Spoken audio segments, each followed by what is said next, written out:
Hello and welcome to the Free Bin, podcast of the Toledo Public Library in Oregon. My name is Sophia. I'm Harrison. And I'm Cindy. And today we're doing a two-parter podcast. I can speak. Yes. Here we are. Okay, so first up, it's a Happy New Year. And that we're going to talk about New Year's resolutions, if we have any. And then today's also National Science Fiction Day, so we're going to have a special about that. Nice. I'm excited. Do we want to start with news? Yes. Oh my God, I forgot. We'll do it live! All right, go. Okay, new news! Okay. Here we go. Here are the events coming up at Toledo Public Library. I'm going to do a quick run through of the month. Check our Facebook and check our website for more details. Are you ready? Ready. Okay. So coming up, we have Ugly Cupcakes. It's a kids and teens event and was on January 9th from 4 p.m. to 5 p.m. So come bring your creative best because we're going to decorate cupcakes and make them as ugly as possible. And you get to bring it home with you. So come hang out with me. And then on the 24th, we have an adult craft. We're making wool felt penguins. They're so cute. Mm-hmm. Very cute. The limit is 8. Sign up in the library. And then on the 31st, we have 2 very exciting events. We have Paint and Sip. So you get to come do a paint by numbers. And then we'll sip a family-friendly beverage like cider or something yummy. And then we're also starting once a month, we're going to have STEAM Saturdays where we do a STEAM event on a Saturday. And so that's starting in January on the 31st from 1 p.m. to 2 p.m. We are making self-watering terrariums. So sign up in the library and that's what I got. Awesome. Right. We started a terrarium Oh. at our place, a jar terrarium. Ooh. Yeah, it's my son's, and it is already sprouting wheatgrass and chia, and it's got a little raccoon in it. Not a real one, Oh, thank God. but a model. I did read something that raccoons are on their way to being domesticated, Yeah. Oh, which I think is interesting because I grew up with a neighbor who had raccoons in his backyard that were kind of domesticated. But he had a little fountain and stream, and we would watch them over the fence as they washed their food. Imagine what's gonna happen in a couple thousand years. Like if we have domesticated raccoons, like look what we did to dogs. Oh, yeah. Look how many different weird dogs we have now after wolves started cohabitating with humans. What are like breeds of raccoons going to look like? You'll Hopefully have like really a cute. doodle coon. Yeah. All fluffy. Or a big one you can ride. Oh, Ooh, ew. like my Great Dane. Yeah, like Great. like a raccoon mule. Yeah, instead of a Maine Coon, it's a Dane Coon. Ooh. Oh, I like that. So go ahead, science. Go ahead. Yeah. Yes. We patented it first. Yes. Right. And we can prove it. We saved these. They're Yeah. archived. Yeah. Oh, I want 10%. for you. Or more. Awesome. Yeah. Oh, brother. Anyway, having divested, what is our beverage today? Okay, today this beverage is brought to you by a dedicated podcast listener who Ooh. who may or may The not one dedicated. who said that we should definitely try this orange and cream soda. So here we are. Frost Top. Okay. Frost brand. Top. Yeah, Frost whatever Stop. that I is. was having trouble reading the brand there. I from don't this know. angle. Frost Top. Frost Stop. Yeah. It's a I little see it now. Faygo-y looking. It's got the same kind of vibe as Faygo. Oh no! It sounds like it went flat. I'm really sorry. Oh, well. Didn't fizz. Maybe it's just I don't know. It's trying to bright side Maybe that. it's not fizzy. I'm so sorry. Wow, it smells like orange sherbet. Whew. I bet the sugar content is in Here you are. Thank you. Okay. Right. Oh my God! It, smells stains so strong. fluorescent It orange. stains the white paper cup. This is radioactive for sure. Wonder if it glows in the dark. Probably. Oh. It tastes like melted vanilla orange ice cream. The aftertaste.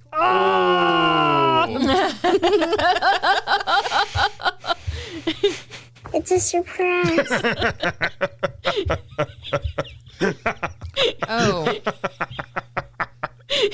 It's thick. It's like it's physically thick. I'm going to go back to my Diet My Coke. mouth is just full of orange and cream. Oh, It tastes just like a popsicle. I would give you a does. cleansing from Diet Coke. But it seriously Wow. does taste like just a melted popsicle. It's syrup. It's it's syrup rather than and it's a not soda.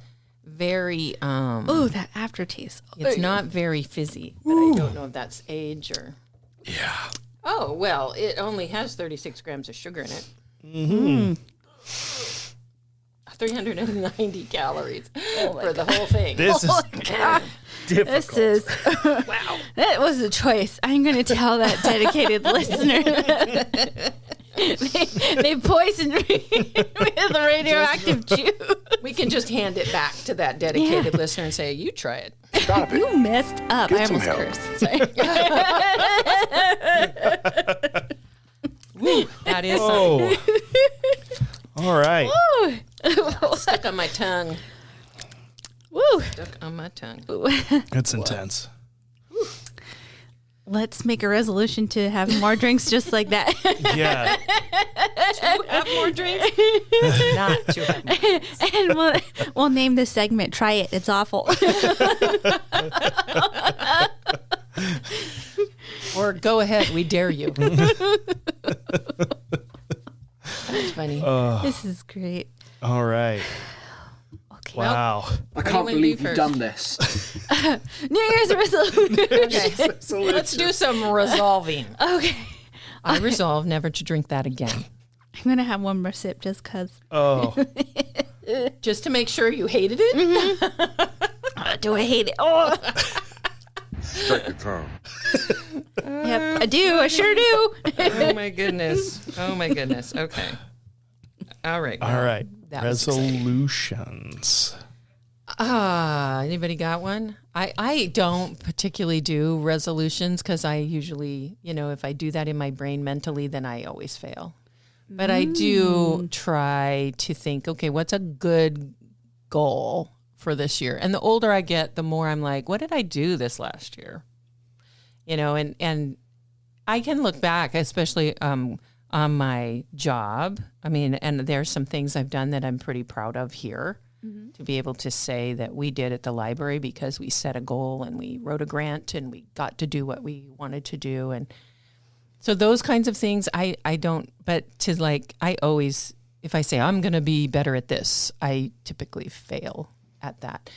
So I make it more a goal. Like, I think one of my goals for this year is to be more present and less on my phone or busy taking pictures or, because my grandkids are growing up and they're getting older and I'm, I just don't want to miss that. I don't want to miss those things. And I think in the past, sometimes I've been so absorbed in recording the event that I've missed the event. You know what I mean?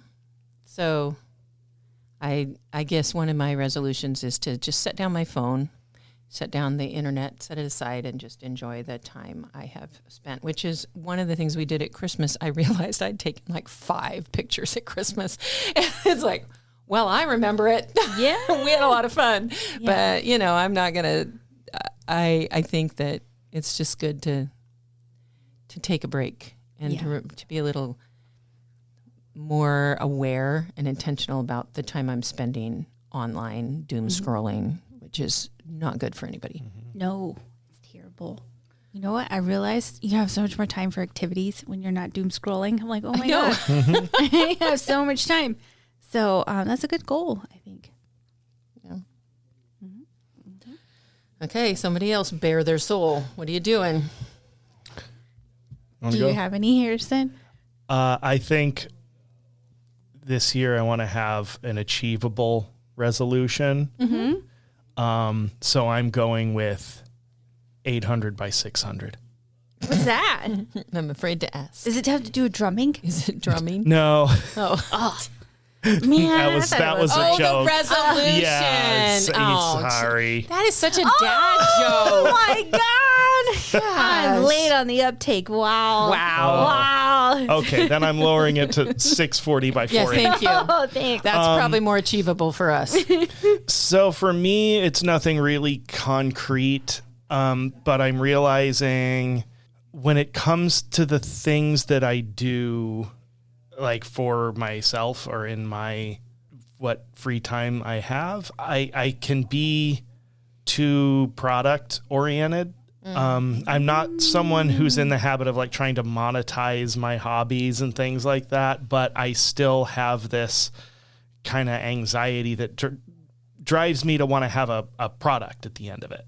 So if I'm like working on music or things like that, it really works against me spending time in process and practicing and just learning things, because there's this little voice in my head that's like, I should have something done. Like I should be able to look at something and say, I did this. And I know it totally comes from anxiety and me not, being anxious about planning for long-term things and like spending time with something that goal that I might not reach for another year. And so rather than practicing, workshopping things, spending time learning something, collaborating, I have this thing that's like, well, I just need to shoot something off now and finish the whole thing, which is not ultimately always as rewarding as working on a piece of this and sharing it and batting things back and forth, which I'm doing, but I really need to lean into that more, spend more time in process and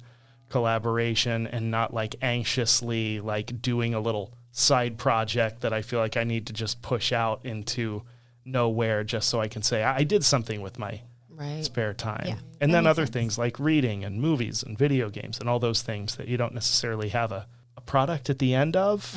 I need to be able to settle down and spend time with those things as well. Right. That makes sense. I think we all need to learn how to enjoy the process, Yeah. because that's where you learn.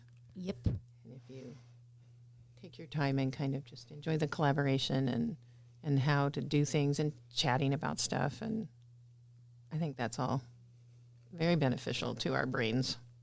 Yeah. It's hard though. It is. That's true. Very hard. That's basically what I've got for All mine. right, Sophia. Okay, so I was reading about resolutions and I was doom scrolling, and at first it was like funny, like, your resolutions don't have to be all good. It can be like, I plan to be more petty, and I was like, that is great. But then I saw like more like funny, like joyful, like whimsical ones. Like I'm trying different kinds of pasta, as many different kinds of pasta as possible, and ranking them based on like their flavor, Okay. and then trying, like, if you see a new fruit, trying the new fruit, and then after you try it, you read the Wikipedia article about it. Or trying as many different kinds of bread as possible, or baking as much as possible.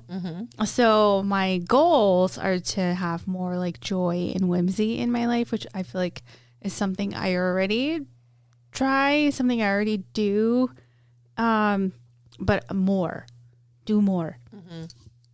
So that's where I am. That's where I'm living. Whimsy may be the answer to doom scrolling, Yes. right? Yeah.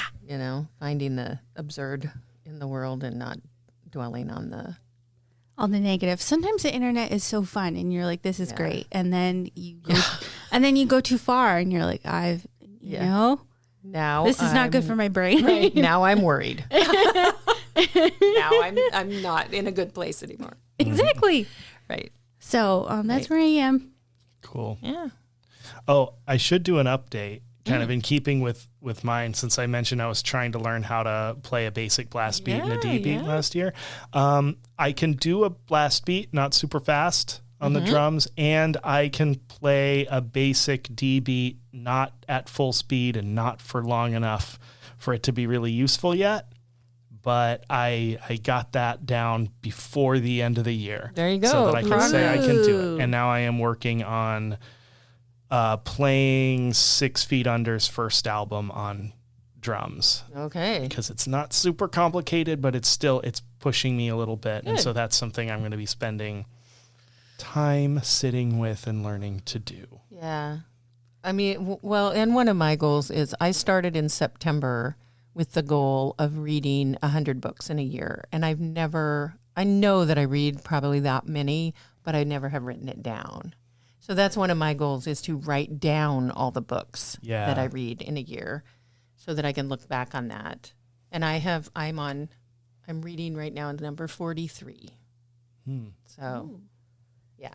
So I have until September to finish that off. I'm actually kind of in a competition with our book mender who just finished like his 106th book. Yeah, he said he read like 118 books. And I was like, oh my God. Like, just keep in mind he's retired. Okay. I was feeling bad. I was like, God, I don't think I've read even like a tenth of that. I don't know. Yeah, that's a tough challenge to be in competition with Dennis. With him in particular, because I'm not retired. But I do read a lot, and I always try to expand. I mean, my goal many years ago, I started like, okay, I read a lot of fiction, and this is kind of a segue into what we're going to talk about too. But I read a lot of fiction, and I made a goal to at least read one nonfiction book a month. And I started with biographies because those are always really interesting. But I have found that is a really good way for me to think about things. And some books have stayed with me. And I don't know if we talked about it on the podcast, but the book Cultish has really stayed with me. Yeah, we reference it a lot. All the language, the cultish type of language. And I was having a conversation with my son. He's like something about CrossFit, and CrossFit is one of the cultish languages that she talks about. And I'm like, oh, I got to tell you about this because it's really scary. And he was looking at me like, you're insane, Mom.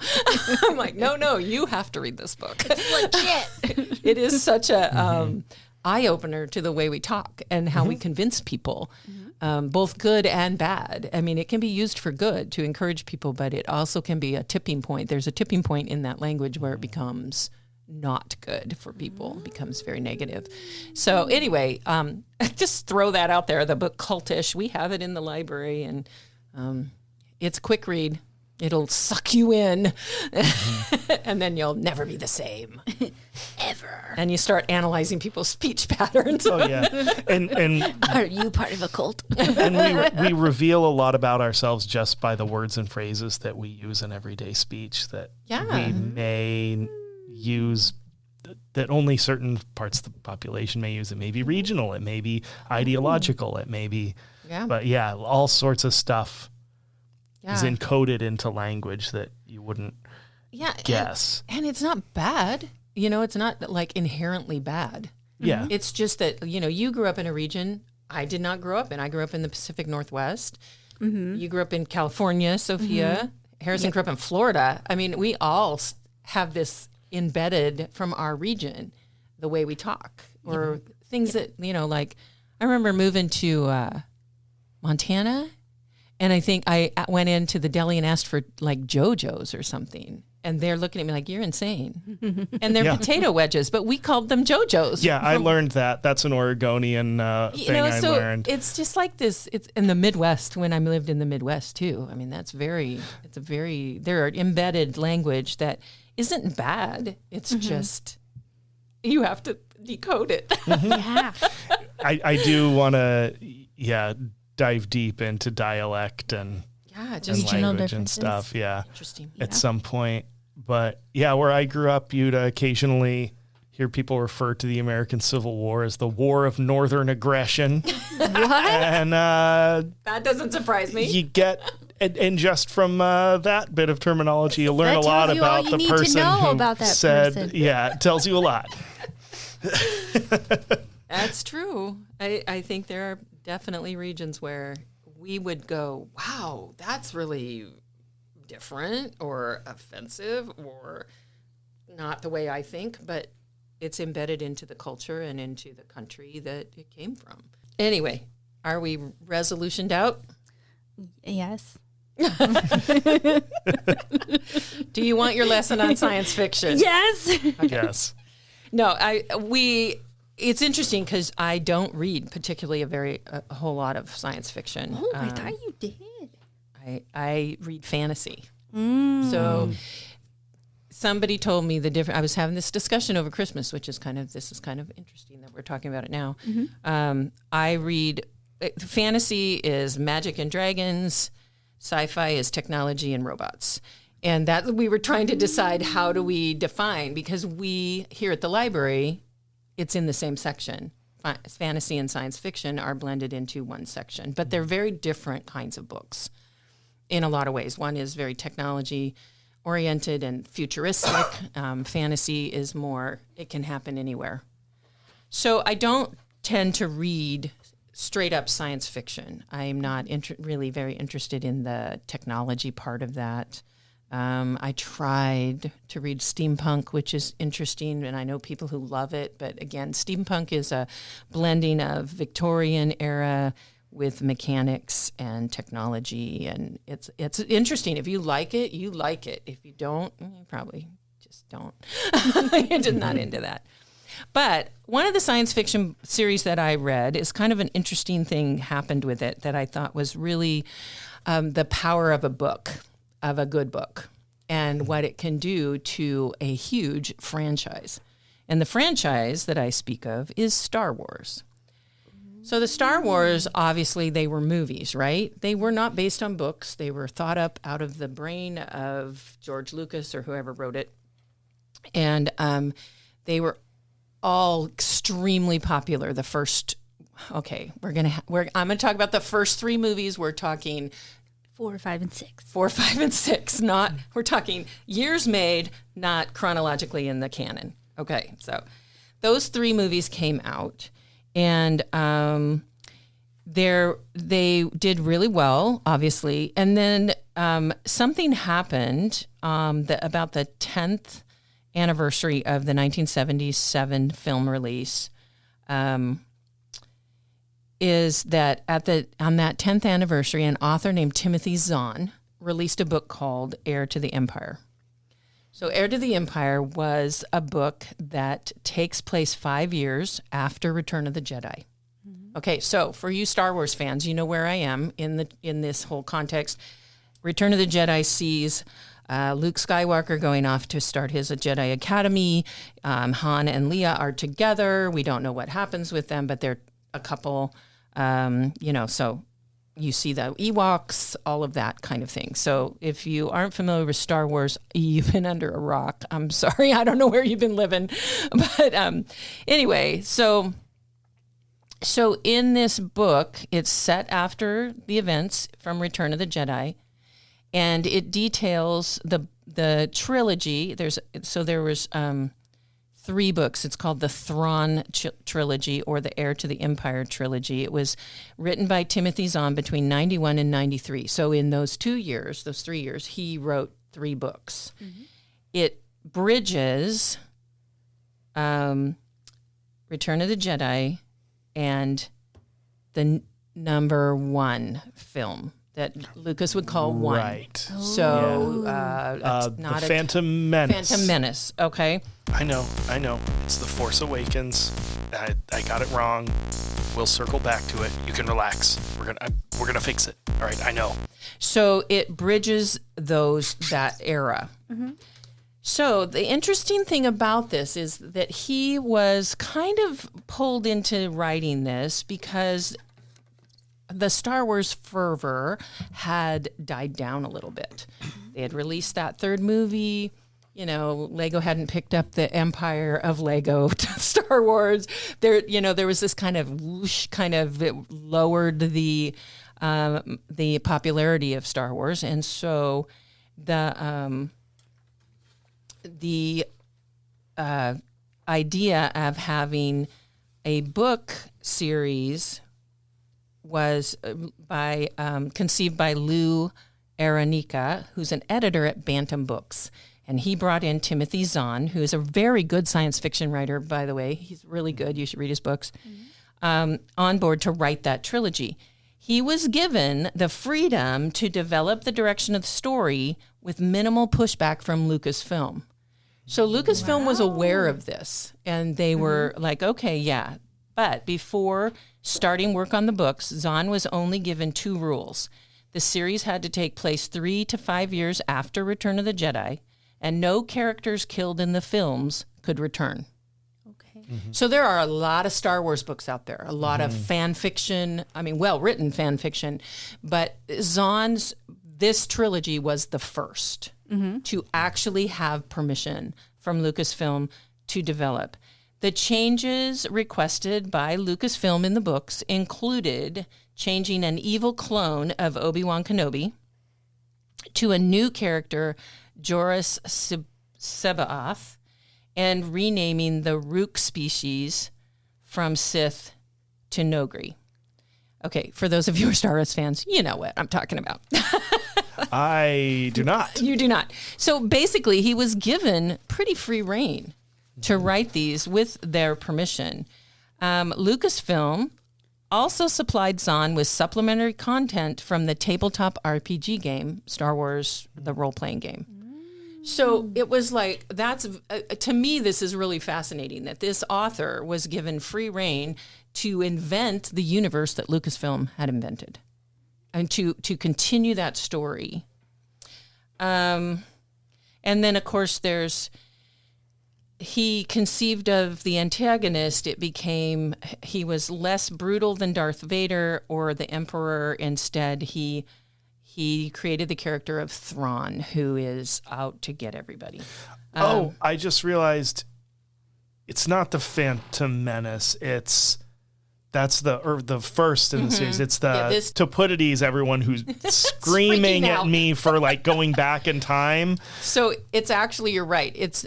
It's not the first 3 in order according to Lucasfilm. There's Star Wars, Empire Strikes Back, Return of the Jedi, and then there's it's between the Skywalker trilogy. Right. Between 6 and 7 is what we're talking about. So sorry, everybody. You can calm down now.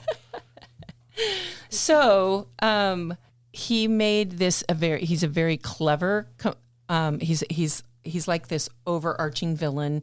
You see what happens in these book series after Han is rescued from Jabba the Hutt. You see what happens in that 3 to 5 years, after, because the rebellion won in the final one. They pretty much destroyed it, but then you begin to see that the New Republic is coming on. I mean, he really bridged it very well. So they widely credit the Thrawn trilogy as revitalizing the Star Wars franchise.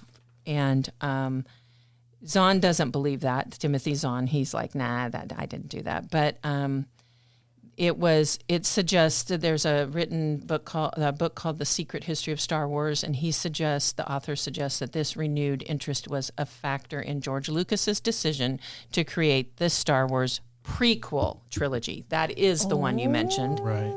The trilogy's success had been cited as beginning the Star Wars expanded universe. So he went on to write a bunch of another set of books called The Hand of Thrawn, duology. He really did do a lot of writing in that universe. It says, though, and this is interesting because a lot of people talk about, George Lucas has a lot to say over what is canonical, what's in the canon of Star Wars, what actually happened and what was somebody's imagination, which is confusing because it's all somebody's imagination, but it's like, this is legitimate and this is not. Yeah. So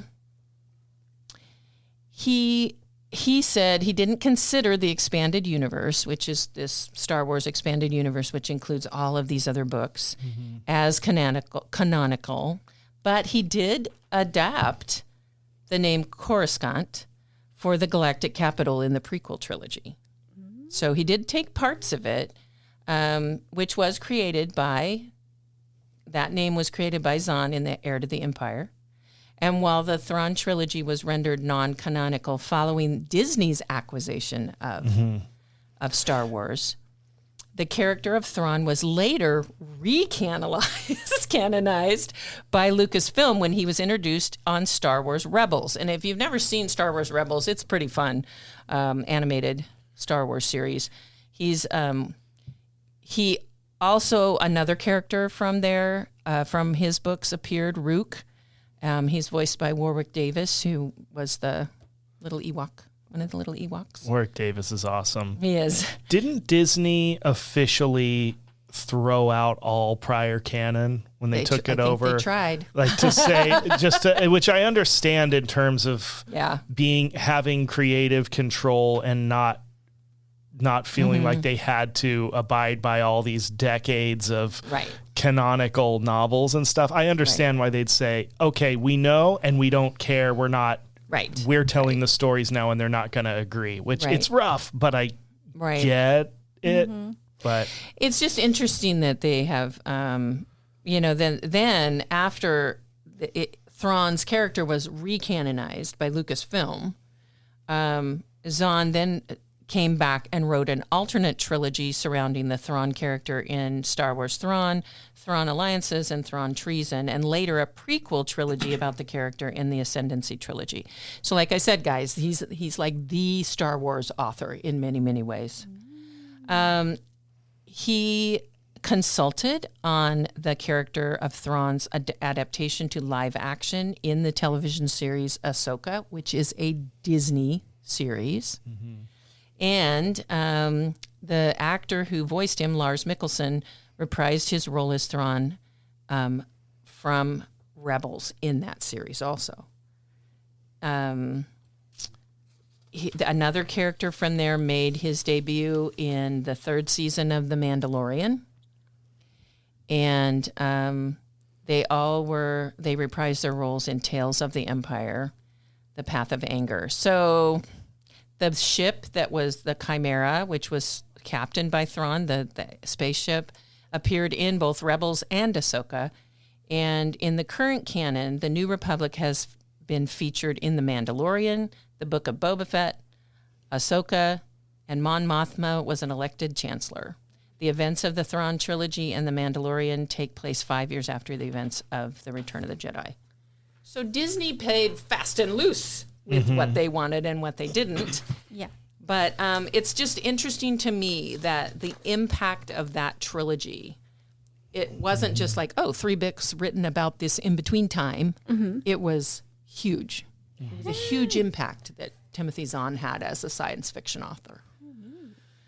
So there you go. That's your little science fiction history day. Thank you, Wikipedia. Thank you. And I've read a lot of Star Wars books. Those are my sci-fi ones.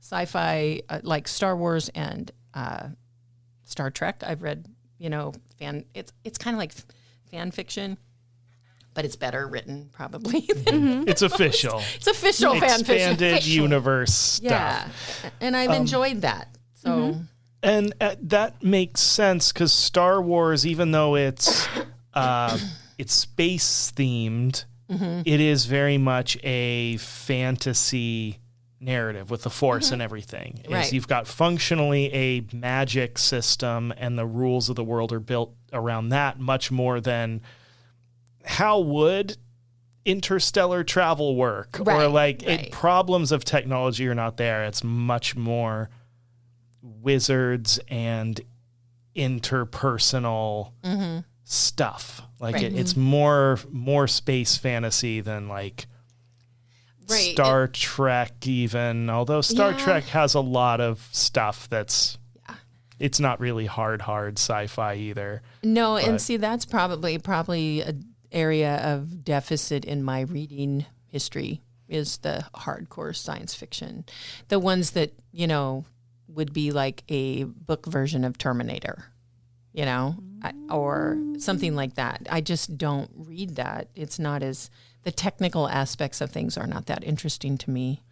Yeah. So that makes sense for me. This, though, I consider science fiction. That's and as opposed to an author like Terry Brooks or somebody, the Wizard Sea ones, or, those are very much, I think, dragons and wizards and sorcerers and witches and mages. fall under that fantasy thing, but you can see where all those characters kind of fit in the Star Wars universe. What's there is a fantasy series, isn't there, that's like a dragons and medieval kind of stuff that canonically is set on a different planet, though, isn't there? Where it's and that, Star Wars? No, not in Star Wars. Like, I don't think so. No, it just makes me think of the implications of that. But what's the one? Is it the Pern series? Oh, the Dragons of Pern? Yeah, where it's maybe I'm wrong. I might have to look this up. But there is that question of, is this in our known universe or not? Like, because so many fantasy stories, whether it's Tolkien or George R.R. Martin or a lot of them, they're not taking place on the Earth as we know it. Right. With Europe and Asia and all the continents and everything as they are. It's clearly a different world with different continents and people and all of that. But you sort of assume it's a different reality as opposed to it being on some other planet. And I think there's one where it's explicitly said that this is on another planet. And it makes it weird somehow. Like, just that little bit of lore kind of twists it into something else in some way. Like, to the thought that, this is somewhere else in space where where that doesn't have spaceships, anything like that. Right. It's just different. I don't know. The one I think of when you describe that takes place currently in our universe, albeit in the 50s, is John Carter. Yeah. So John Carter goes through some kind of vortex and ends up on Mars in a whole different universe, but it happens in our universe. He doesn't go interdimensionally. He just actually goes to Mars. Yeah. Now, we know because of technology that, but when John Carter was written many years ago, there wasn't that. Somebody could have lived on Mars, So it's a very, that kind of thing. Yeah. I was looking this up here. I was thinking of Dragonriders of Pern by Anne McCaffrey. I'm taking off the Wikipedia here, that humans colonized the planet Pern, but lost their technology and history, including their origin on Earth. So it's like humans went to another planet, lost all of that, and now are kind of living in a medieval fantasy with dragons. Ooh. Yeah. Okay. And Anne McCaffrey. The dragons breathe fire, so there you go. Of course they do. They should. They should breathe fire. Anyway, fantasy books are much more my jam, but I think Star Wars, if you liked the movies, you'll like Timothy Zahn's writing. Yeah. Especially if you like the characters and you want to see where they go and what they do. It's interesting. That's right. I don't read science fiction. I'm trying really hard to push myself out of my comfort zone of historical fiction. So I get well, we could soft pedal you into historical fantasy fiction. Yeah, on the way over to hardcore science fiction. I've been trying. Yeah. I read some thrillers, which I was not thrilled with. I read some romance books, and I was like, what the heck?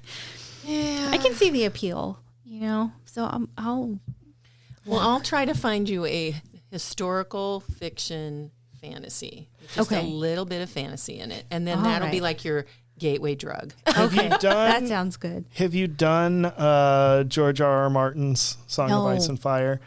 That might be one to start with, because it starts like the prologue of the first book lets you know, hey, there's going to be some fantasy stuff going, but it really kind of titrates the fantasy stuff into the medieval intrigue type stuff. Just slowly. It starts rolling it out. It starts with basically none of that. And then you get a couple of books in, and by the time you've got like dragon fights happening, you've already accepted. Like he eases you into it. It's not like full on dragons and wizards and stuff right off the bat. It's like it's not like the shows or anything, right? It follows the shows tonally. Like the show captures a lot of it, but it he hasn't, maybe never will finish the last book. So the ending, there isn't really an ending to the series, and they made up an ending for the show, which I think people weren't happy with, right? yeah, That's what I heard. I wasn't. It wasn't bad. I just wasn't happy with it where they left it because it seemed like, this doesn't really spoil anything, but it seemed like they wanted to close out all the characters' arcs and put a bow on everything and finish everybody's story, which is not what happens in the books, because the big, interesting, kind of unique thing about George R.R. Martin's books is that bad stuff just happens to people, and your folks who are on their way to something will sometimes just get killed. And kind of like in real life, right? Nobody necessarily gets their happy ending or their, their comeuppance as a villain. It's all just people maneuvering and stuff. And the one persistent character is the world and how people interact within it. But you can't get too attached to a character because they might just get die. taken out. Yeah. And so it's not about like a hero's journey or it's a bunch of characters who are complicated and rarely clear cut as villains or heroes or any of that stuff. Right. It's interesting for that. So the fact that they wrapped it up nicely kind of felt weird. Yeah. Like it wasn't in keeping. I don't think it was bad, but it didn't agree with the story in a way. But that's fantasy. I'll dip my toes. We'll find you one that won't scare you away. Oh, here we go. The Martian by Andy Weir. Is that how you say his name? I hope I pronounce it correctly. I think so. Okay. Oh, he just wrote another book. It's called Project Hail Mary. That's gotten really good reviews. I haven't read that one yet. I'll start there. I think I'll Project let you know. Hail Mary was written a couple years ago. It was? They just put out the movie. Oh. With Chris Evans? Oh, one of the Chris's. Which Chris? One of the Chris's. I was thinking. Chris Evans? I think. Like Captain America? No. I'm sorry. Chris Pratt. No, it wasn't a Chris. It's the guy from Fall Guy. Ryan Gosling? Yeah. There you go. Ryan Gosling. And the Martian movie had Matt Damon in it. I haven't read the book, but I saw the movie. I haven't seen the movie, but I read the book. Yeah. I really enjoyed the book. It's very hard sci-fi. Right. It's all problem solving. It's all within the scope of reality. There's one deviation, and it's intentional, from actual technology and physics, and it's to get the story moving. At the very beginning, the thing that puts the story in motion physically could not have happened because it's not really a spoiler. It's early in the book, but Mars does not have an atmosphere that is dense enough to cause the thing that happens at the beginning that kicks things off. But the rest of it is like carefully researched and could actually happen. And it is fun. It's a lot of fun. It's just problem solving, one after another. Right. The main character can be kind of a lot to take because he wrote it with input from, I think, a Reddit community he put together. And so the main character talks like Reddit in human form and is constantly making like Reddit like jokes. Yeah, his whole he's constantly like, because potatoes, and like constantly making little comments, so he can be difficult as a character. He's basically this subreddit given a character, but Funny. it is I really enjoyed it. It's a lot of fun. I liked The Martian. I have not seen the Matt Damon. It was good. I watched it. It was good. Okay. So I'll circle back and I'll let you know. Okay. Okay. You do that. I'm not going to read sci-fi. Sorry. I need to go back and read some classics. I want to read some Arthur C. Clarke. I want to read some more, what's his name? I've had names falling out of my head all week. Philip K. Dick. That's who I want to read more of. Because I've read just a little bit of his short fiction. But I want to read Do Androids Dream of Electric Sheep finally, and all of those. I should. That go was a back Jeopardy question last night. Oh, What? Is it back or is it reruns? It was a new one, I guess. I who's don't know. hosting Jeopardy now? Ken Jennings. Oh, Ken He's Jennings. so good at The you haven't second watched it? chance No. one. The second chance something. Anyway, He's very, very good. he is. He's very smart. Mm-hmm. But yeah, And he has a sense of and I this proud grandma moment. My 16-year-old granddaughter got the reference and answered the question. Nice. I'm Wow. like, really? How do you even know that?